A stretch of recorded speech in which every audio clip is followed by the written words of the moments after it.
Welcome to Manager Tools. Don't get rid of your performance reviews, part 2. Here we go. This cast answers these questions. Should my organization get rid of its performance review system? How can I deliver better performance reviews? What can I do to help subordinate managers deliver effective performance reviews? Well, if you want answers to these questions and more, keep listening. This week's guidance about the performance review system is brought to you by Roadmap, Manager Tools' new application available to all licensees, which will help you roll out the Trinity one-on-ones and feedback, and also report on your one-on-ones and feedback, and also allow you to see how managers who report to you and managers who report to them, any manager in your organization, is doing with his or her rollout and ongoing one-on-ones and feedback. And the reason why is simple. We want to make it easy. Everybody's got a phone in their hand. And because the things that get measured are the things that get done. Please check out Roadmap at www.manager-tools.com. So, Mark, last week, I think you proved to the audience that performance reviews are broken, as if we needed to convince anybody of that. And the solution is not to eliminate performance reviews. There are purposes of performance reviews, and we should fix the problems as opposed to just doing the what we hear more and more these days is eliminating performance reviews. Yeah, I played golf with an old friend yesterday afternoon and explained to him about the cast. And I told him, I said, one of the most significant things I think we said in the cast was the part about if you're new, if you're young, if you're inexperienced, and you think that you don't understand the system, and so the fact that you dislike it is your issue. But in 5 years, somebody will say, when you're a manager, you'll understand. You know, I remember hearing that for the first time, a manager about confidentiality of some things. You know, I said, why does this have to be confidential? It would really help me to know this and this and this so I could go to this. He says, all I can tell you is I'm your boss and I gave my word and there's a reason. And if I told you the reason, you'd know what I was withholding from you. And it was one of those things where when I got more experience, when I had more responsibility, I understood it. But I couldn't before then. Whereas with reviews, there are a lot of people who are sitting out there thinking, oh yeah, maybe I'll grow into it. But no, really, no. The system's messed up for reasons that a lot of people don't understand. And that's why we're doing this cast, because the approach of getting rid of it is dumb. So I love this first bullet point because I don't think it's what people would expect to hear. Like if I went to some random manager in the street and say, let me tell you what the number one problem is with performance reviews, they'd probably expect me to say something like, there's too many check boxes or doesn't have the right fields. They'd immediately go to the physical form of the performance review as being part of the problem. Matter of fact, I'm not going to beat up on HR because I love HR. Because I'm just a loving guy, you know me. Yes. So most of my experience in corporate America was when they talked about changing the performance review and fixing the performance reviews. It was a new form. That was the answer, a new form. And you're saying that is not the number one problem with performance reviews, not the form. No, the issue is trust. If I trust my boss, really, truly, if he or she has busted their tail on building credibility with me, gotten to know me, letting me get to know them enough, you can have almost any form and you'll be fine. And without trust, it doesn't matter what form you have. It doesn't matter how easy it is, how comprehensive it is, how digital, how online, how measurable it is with all quantification. Doesn't matter if it's all not digital, if it's all writing, it doesn't matter. The issue is if you get to the end of the year, it's like brushing your teeth every day. If you don't brush your teeth every day, when you go to the dentist and they say, well, you're going to lose 3 teeth at the end of a year or 2, you say, gosh, what happened? I mean, was I in an accident? What happened yesterday that, I don't remember anything different about today or this week that suddenly I'm losing 3 teeth. I didn't get hit in the mouth with a baseball. And the dentist just looks at you like you're crazy because, good management is boring and unsexy and unpretty and it's day-to-day and it's discipline. And it's the discipline of building trust that allows you to have the tough conversation, parts of which you've already have before. So let's do this. We're going to talk about 3 major problems of the system. The first one is lack of trust, but let's agree, big picture here for a minute. We're going to summarize the failure of performance review systems, and then from those structural failings, create some ideas for effectiveness. We're just going to put it in a simple way to think about it. And then we're going to lay them out top down, and then we'll discuss them sort of bottom up, focusing on the managerial role first. Now, look, key point about all this, we are addressing the performance review systems that we see existing today, which presupposes then that most managers' annual review process is supposed to both provide formal organizational performance feedback communication to the ratee, right? When you sit down and hear from your boss how you're doing, and succession planning material for the organization. That's what it's become, as we said last week.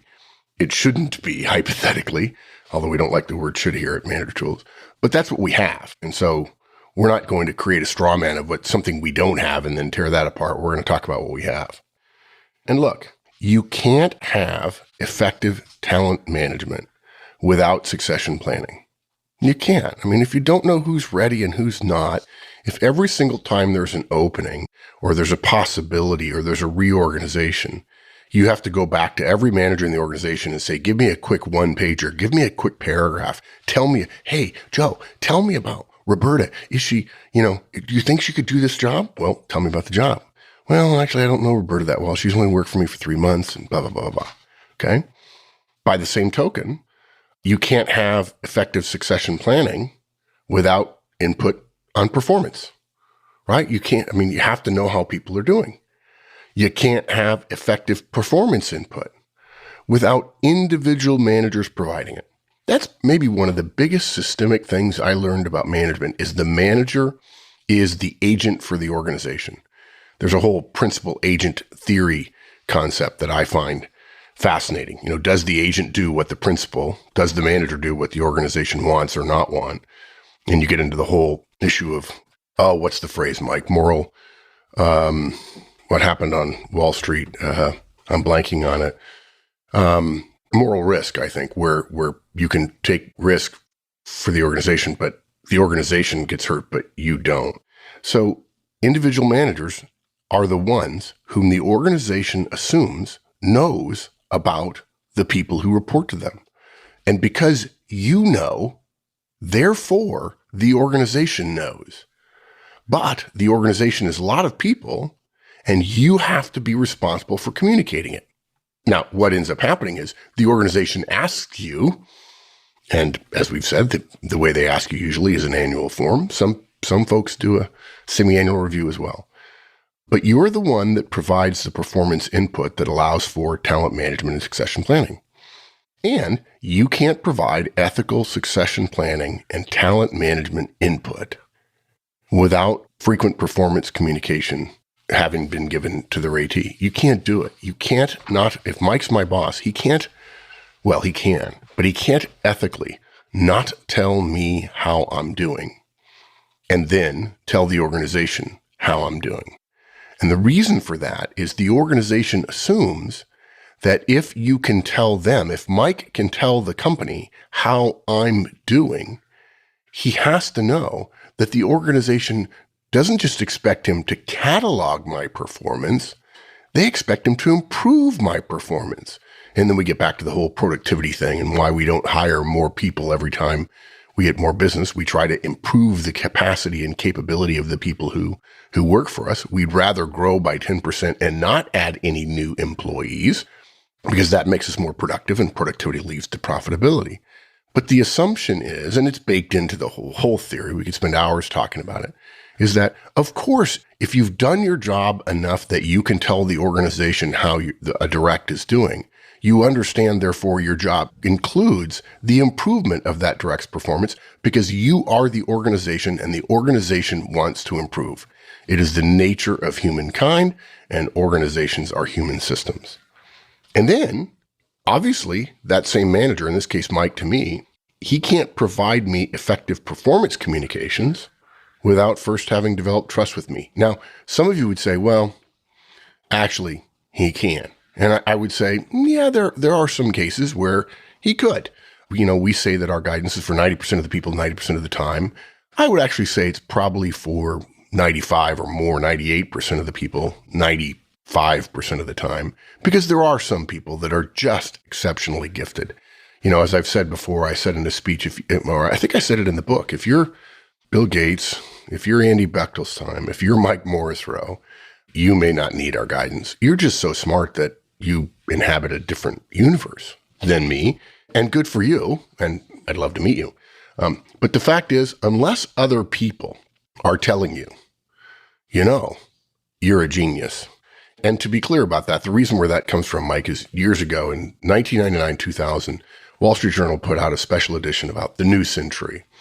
And I take that back. It was another special issue. It was about genius. It was a whole section in the paper about genius. And they asked Andy Bechtolsheim, a genius in Silicon Valley history, they asked him, hey, how does it feel? Have you heard that, you know, people say about you that you're a genius? And Andy Bechtolsheim's answer was, that's what they say. You know, okay, that guy knows, and he probably doesn't need our help. He can figure it out on his own. He can do the math and understand organizational theory and so on. For the rest of us, though, we have to engage in the boring, not sexy stuff of building credibility with another person. And in fact, there are some people who are smart enough, the Bill Gates and Steve Jobs and Jack Welch's of the world, who, even though they are that smart, may be smart in a different way and not in the people way. And they actually have to do the hard work too. Because the long-winded point I'm making here is trust is in the eye of the direct.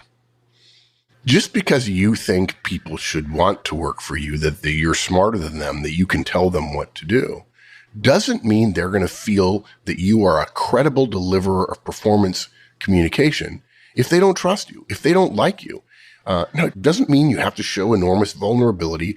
We don't need to get around a campfire, sing kumbaya. We don't need to hold hands. But by gosh, I expect if you're going to affect my ability to help provide my family's food, clothing, and shelter, you do not get to sit on high and simply dictate to me what the world is above me in the organization, such that it's a black box and I shouldn't have to worry and pat me on the head kind of thing. If you're going to do that, that's why we also measure retention in addition to results, because you're going to lose people. And there are all kinds of people that I've been asked to coach over the years who are so smart and they simply have no credibility, no trust, no love, no respect from their directs. They're useful, but Peter Drucker would say those useful people need to be in a job where they don't have anybody report to them. But of course, Manager Tools is about people who have people report to them. So if you're not willing, or if you don't develop trust, you don't have that ethical underpinning. And the moment you don't have that, everything that I just went through, succession planning, talent management, performance management, organizational growth, all of that is at risk. And that's why it's problem number one. And by the way, there are managers who are doing performance reviews without the trust. In fact, when you read that line, managers can't provide effective performance communications without first having developed trust. And what somebody would say to me is, well, they don't. They haven't. That's why we don't like the performance reviews. And I said, yes, exactly right. And that's why the word effective is in there. Sure, as a manager, if Mike can absolutely give me a performance review, but if I don't trust him, if he doesn't have credibility, it's not going to be an effective performance review. It's not going to be anywhere near what the organization needs or expects from the manager. Really what it boils down to is lack of trust, and trust is only something that two people can have between each other. There's no group trust. Lack of trust is the root cause of the failure of our modern day present performance systems. Without trust, the typical manager has an alienation from the direct. And whether we like to admit it or not, and I have this problem often, most of us who know DISC, those of us who are high D or high C or both, have this. That's Mike. Mike's a high D, high C. I'm a high D, high I. So I maybe feel it a little bit less than Mike, but still significantly enough that I have to work on myself in order to be a good boss. But trust is a bit like a balance report on the emotional bank account between the manager and the direct. Knowledge of strengths and weaknesses, knowledge of proclivities, tendencies, likes, dislikes, friends, enemies, saying kind words to people. Whether you think kind words are reasonable or necessary because you're a emotionally withdrawn, analytical person is irrelevant. The data are in, and those things matter. You don't need to go giving sugar kisses to everybody all the time. Oh, thank God. Thank you. I started to really worry. Yeah, I know. I worry when I say that too. But friends, enemies, children's names, all these things build trust. And actually, as we've said before thousands of times on Manager Tools, the way to build trust is easy. You increase the quantity and quality of the communication with the person you want to build trust with. Quantity is easy. Talk to them more. Almost any vehicle will do. Quality is a little bit harder. There are two parts to quality. The first part is you have to talk to the other person about things that are important to them. That's how human beings measure quality. Also, you have to choose a medium that is most effective. You cannot build trust if we have two managers, Manager A and Manager B. Manager A manages by email, and Manager B also uses text messages, phone calls, face-to-face, video, and so on in order to form a more rich bond with their directs. Whether you like it or not, folks, email make you efficient, but you're going to lose in the long run, all other things being equal, which they never are, to the manager who chooses a better medium. And I would describe it as a richer medium on the scale of media that are available to us. You got to talk to your people more about things that are important to them through the right medium. And look, here's the thing. Trust building is not hard to think about, to get ready for. It's quantity. It's quality. Communicate more with everybody who you want to build trust with. That's the thing that we talked about years ago, right? Which is what I felt was important to me, right? Was a game changer for me, which is you don't have to naturally be a quote unquote a people person. And anybody knows me knows that I'm not naturally a people person, right? So you can engage in a set of behaviors that will get the results of a people person just by changing your behavior, right? I often say to groups, one-on-ones, I'm the guy to learn one-on-ones from because I didn't like the idea. I was much more a high D 30 years ago than I am now. In fact, I was pretty well, I think, only a high D in the Army, maybe some I. I mean, I didn't think this stuff was valuable. And I often say to audiences, any people skills you think I have, if you think I'm a nice guy, it's all learned. Okay. That wasn't me when I was 22, 25, 26, 27. And some people say, I don't really like that. I think everybody should kind of be a people person. And I told one guy one day, I said, look, I get it. And I don't say that to impress you. I say that to help you understand where I come from on this, in order to show you that I can be open about my strengths and weaknesses. But who would you rather have trying to build trust with you? Someone who's just naturally good at it, who likes people, or someone who knows it's important and is willing to engage in the tough behaviors for them relative to naturalness in order to build a relationship with you because they know a relationship of trust with you is important? And I would argue I'd give the nod to the person who has to work at it. I'd agree. Yeah. Since it's true for me. Of course I'd agree. Yeah. And when we talk about quality, I mentioned two things, medium and also talking about what's important to the other person. We've all met the person who talks to us a lot about themselves. I mean, very few people like that, except somebody else is just like it. So if you want to build trust with somebody else, most especially someone over whom you have some role power, you have to communicate with them more often than probably what you think is reasonable. And you must do it about things that are important to them in the medium that is the richest one you can afford relative to all your other constraints. And if we're busy, and we get that you're busy, guys, if you don't make time for those communications, if we don't schedule time for them, if we don't say this has got to be a priority, otherwise it won't happen, then it won't happen. Something else, too, I've learned recently, Mike. I probably should have learned this 5 to 7 years ago. And I had all these examples in front of me, and it wasn't until a client manager said something to me in the right way that I put together all the data I'd been gathering and ignoring because I didn't have a way to describe it. Somebody said to me, I don't have to do one-on-ones to build trust with my directs. I'm trustworthy, meaning he was worthy of trust. Folks, just because you think yourself is trustworthy doesn't mean you have any advantage over other managers to build trust with other people. Being trustworthy is an individual trait. and frankly, largely overestimated. And it's only a small part of building a trusting relationship. It doesn't matter how trustworthy you think yourself if you're not willing to engage in relationship building. The trust you feel for yourself is important in terms of your self-worth and ability to stay sane. But it's the other person's score of your trust that matters. Now, if you believe yourself trustworthy, you should have no problem engaging in relationships. None. Unless you think that your role power allows you to not do so. But the key is the willingness to build to build a relationship. If you do that and you are trustworthy, close enough to your own belief about trustworthiness, you'll be fine. But if you're not willing to build the relationship, if you're not willing to trust that my score for your trustworthiness will be close to yours, you're not going to ever build trust with me. So problem one, okay, we talked about that. What's the next problem with performance reviews? We're probably going to get into the form now, right? Yeah, exactly. Yeah, it's the form. It's always the form. If you don't have trust, there's a gap, and there's risk. Trust reduces your risk in interaction with someone else.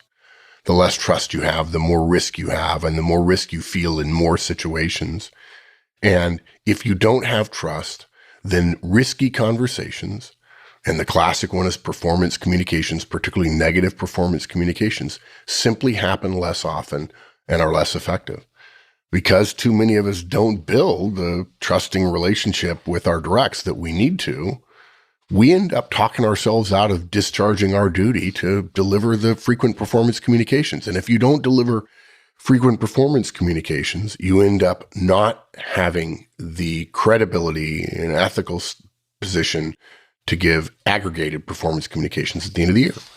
Now, why is that? I mean, we won't get too psychological here, but if Mike is my boss and we trust one another, that trust insulates us from the shame and embarrassment of hurting others. The shame and embarrassment, that's what the risk is. The risk is I'm going to feel shame. I'm going to hurt them. They're going to be angry at me. It's a little bit of a withdrawal from the emotional bank account. So if we lack trust, it exposes us, that low trust exposes us to shame and embarrassment of another person when we tell them they failed. And exposing another person to embarrassment exposes us as managers to the risk of their loss to the organization. And we know that we're measured and we don't want to lose people. I think most managers, when we think about retention, the manager doesn't think, ooh, it'll affect my retention scores. Manager thinks, oh my God, I'll have to hire somebody else. And that takes a whole bunch of time and is really hard. Exactly. So the organization sees it as a retention problem. The manager sees it as a time management problem. Yeah. So we want to avoid shame and embarrassment, right? We want to avoid embarrassing our directs and potentially having them leave. And so we just, as a natural consequence of all this, we just communicate less about performance to our directs. It's completely rational. You justify it, we justify it, and it's a total emotional equation that makes complete sense. Right. Pain avoidance, right? It's pain avoidance. The problem is, you don't want to go to the gym because you don't want to hurt, you don't want to sweat, you don't want to take 45 minutes or an hour out of your day. And then you wonder why in a year you're not fit. You wonder why when you get to our age that the doctor says, oh, you have high blood pressure. For the record, I don't. Yeah, it's pay me now or pay me later. And so when we communicate less frequently about performance, and we avoid that because it somehow damages that tenuous relationship that we don't really have because we don't have trust, unforced turnover causes us to not do the stuff we're supposed to do. And basically what happens is managers want to feel like they're doing something, and so we whip up some euphemisms. They don't taste so good in the minds of the direct. The direct says, oh yeah, he said that to her the other day, or, I know what that means, that vague statement, like, hey, we really need to work hard on this, or let's try to do better. Basically, let's try to do better this project than the last project is a way of saying, last project stunk, but I didn't talk to you about it because I'm afraid to because I don't have trust. So we whip up some euphemisms. They taste really bad, and then they curdle in our mouth because we don't have the trust. We don't have the relationship. So if you're going to talk to me at the end of the year about my performance, in all but very extremely unusual cases, frequent performance communications along the way, building credibility, essentially an ethical standing to tell me how my family is going to be recompensed for my time at work next year. If you don't do that, essentially those things are a prerequisite to the trust. And the absence of frequent performance communication causes performance reviews to lose their credibility. And thus we have the system we have today. Yeah. Well, we're getting ready to talk about the third of the problems we see with performance reviews, which is organizational non-support. But before we do, I think it's pretty interesting that the first two problems, lack of trust between managers and directs, and lack of performance feedback, have absolutely nothing to do with HR or the powers that be that create these performance reviews. It's all in the hands of and the responsibility of the manager. So I think that to be interesting and true. Yeah, I agree. There are two ways to think about that. One is we could start an HR tools cast. We could start an organizational tools cast. But no, this is not HR tools or organizational tools. This is manager tools. The second thing I will say is if you're a manager, you are the organization. I've said many times before that when people picture large organizations and they see a triangle on an org, sort of an org chart, that if you just made all the people in the org chart a bunch of little dots, it would look like a pointillist painting of a triangle. Senior person at the top and all the frontline people way down at the bottom. But inside that triangle are hundreds or thousands of other little triangles. It looks like actually little facets in a diamond. That's the way I see organizations, is let's talk to the organization by talking to everyone in the organization other than the frontline workers. And essentially, if we reach a critical mass of that, we will have reached the organization, even though we're not talking to the figurehead or the spokesperson of the organization, the senior person at the top who's responsible ultimately for everything, because he or she doesn't have bandwidth to listen to boring manager stuff. So the third thing, though, and most managers, I don't think, realize this. They get exposed to it every once in a while, but in the big scheme of things, it's not important enough for them to get upset about it and go, where's my stuff? Now, if you're a VP and your organization doesn't do this, then you'll get exercised about it. Because even if managers were doing our individual parts, that system of performance reviews would still be broken in many, many organizations. And that's because it is an organizational system. It needs organizational support in order for it to work. We need to resuscitate it at an organizational level. And we don't mean to be anti-HR, but since we just threw managers under the bus, both for not building trust and for not communicating about performance, HR is not doing nearly enough either in the organizations we see to support managers, providing them data out of the system, accurate, candid, actionable performance data, both back to managers in some cases, depending upon how high you are in the organization, and to the organization in general around the talent management and succession planning that the organization must inevitably do when it gets big enough so that one person at the very top can suddenly not understand everything, which happens very quickly, by the way, folks. Listen to our cast called The Rule of 150. So some of the things we could do or not do is HR has to stop changing the system every 2 years. And actually, they don't change the system. They just change the form. But to many HR people, the form and filling it out is the system. And that's like saying, I don't know, a clue on a boat is the boat, right? That's not, the clue doesn't represent everything the boat is. And some manager filling out a form doesn't represent the value of the performance management system. I mean, have you ever gotten sustained positive responses? I'm talking to HR here. Have you ever gotten sustained positive responses to any change to the measurements taken and therefore the forms used? And the answer is no. I don't know anybody who could say that. That would say yes. It's putting a fresh coat of paint on a house that's fallen down, I think. Further, managers aren't trained well. And that training would happen by HR or HR thoroughly assisting the manager's manager. Who else besides the manager's leaders or HR would do that training?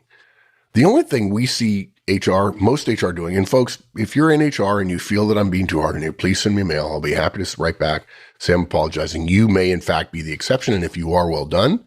But that doesn't mean that it's not true that 80% of the places I go, this is what I see. What we see HR doing is tracking down unsubmitted performance reviews. That's proctoring. That's not leadership. When does HR ever build a relationship? I can't recall, but this is unfair. What I'm about to say is unfair because I know it's out there. Right now, though, I can't recall a single case of an executive or a manager or director or whomever who said to me, actually, I've got a really good relationship with my HR person. She reached out and we had a 15-minute conversation about how I was going to handle this particular person's performance review. And this HR person knew me, knew the person I was reviewing, and understood the politics of the situation. We were able to work it out, as opposed to HR saying, hey, you need any help? Hey, just get them in on time kind of thing. So, I mean, how can we think of HR as a business partner, which, by the way, HR should never say, if all they're doing is tattling on us to get our homework done and get it in on time? And frankly, it's all done online, so we should be able to see red, yellow, green pretty easily.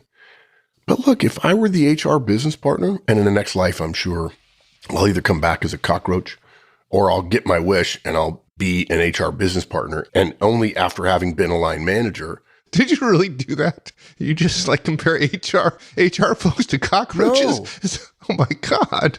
Dude, I've just opposed them. I just said, I'll get my wish and I'll get to be an HR business partner in a large organization.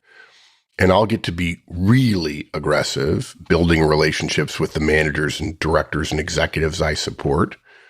And I'll tell the VP that I support, the performance review system is mine.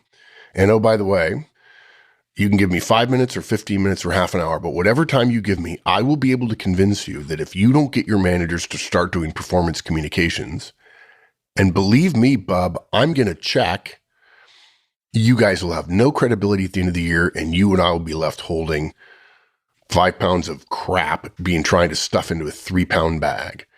And so I'll say, okay, I got a couple hundred managers. I got to build some relationships with them. I can do that. And I'm going to start talking to them. What are you doing? Tell me about the last time you gave feedback. Just so you know, I'm going to be reaching out to your directs, asking them how they're doing. And the only thing worse than me hearing no is me hearing from a direct, my boss told me you were going to call and I should tell you, yes, he gives me plenty of performance communication. Right? I've actually been in that call on the phone with somebody when they said, yeah, they told me you were going to call.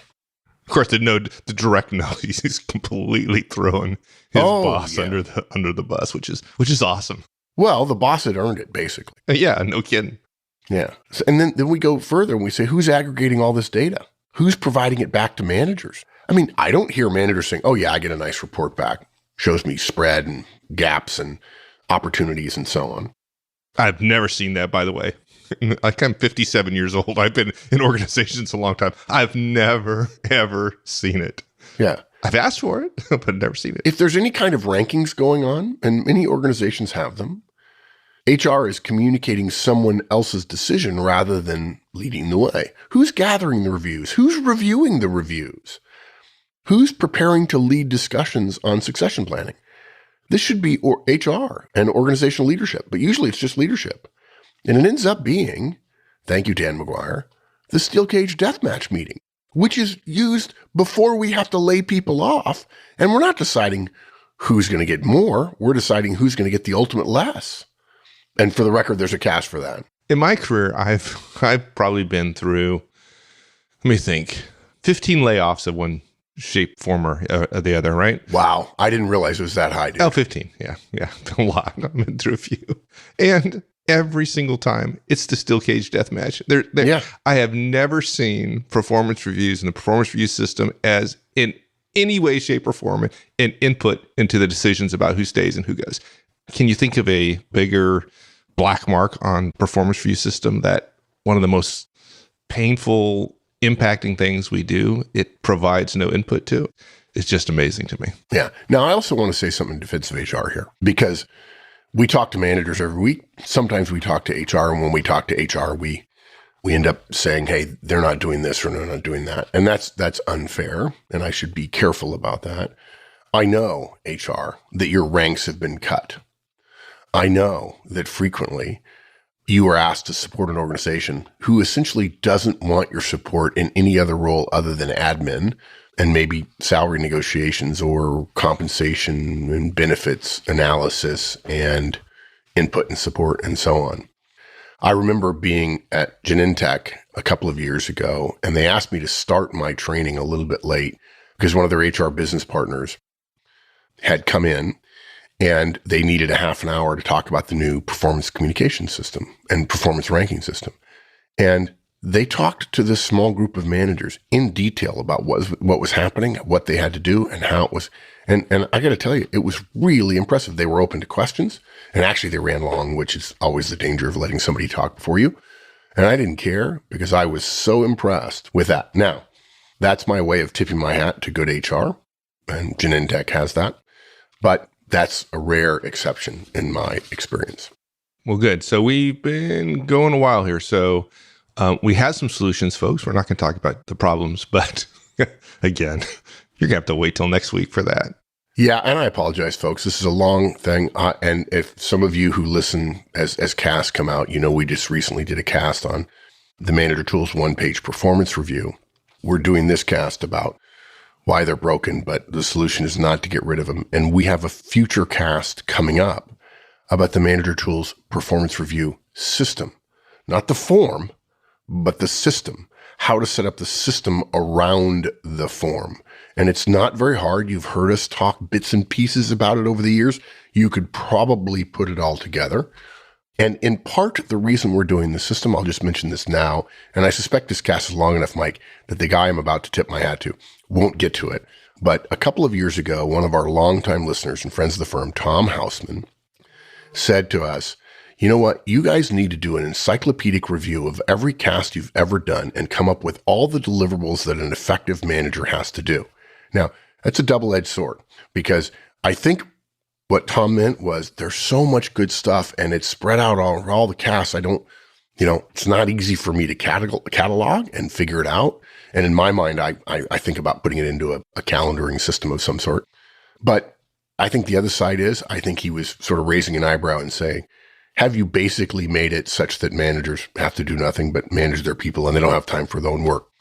Tom, I'll just tell you, I don't think we have, because we do all the stuff we recommend. And Mike and I still have time to do plenty of our own work. But that said, that's coming. And in thinking through that and having a conversation with Wendy here at Manager Tools recently, I said, you know what? We really need to put to bed the whole idea of what system would recommend. And the system is not just a form. The system is not just performance communications. The system also includes succession planning, which those of you who have been listening for a while know that we've done succession planning as well. And we're going to do a future series on talent management as well. Yeah, that should be good. All right, my friend. That was awesome. I think next week will be even better because we like solutions, right? Yeah, solutions are better than problems. All right, my friend. We'll see you later. Thanks, partner. Bye. That's it, everyone, for this week. We'll finish this one up next week. In the meantime, have a great one. So long, folks.